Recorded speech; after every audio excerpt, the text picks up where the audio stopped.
In this video, we will learn how to write the katakana characters ha, hi, hu, he, and ho. Ha is 2 strokes.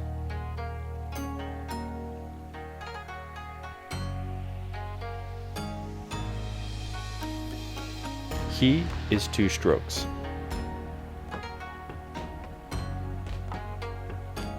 The bottom of the second stroke should be coming down and to the right a little bit. Hu is 1 stroke.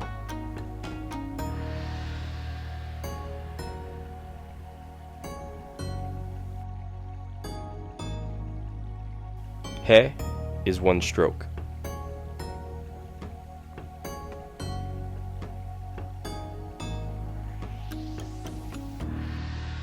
Ho is 4 strokes.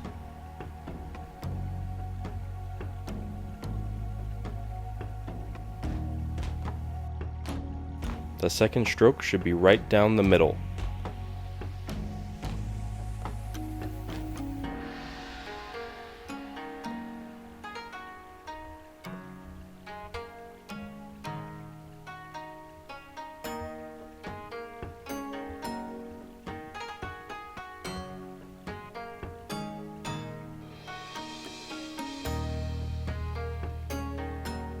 If you enjoy our videos, please support us by subscribing to our YouTube channel.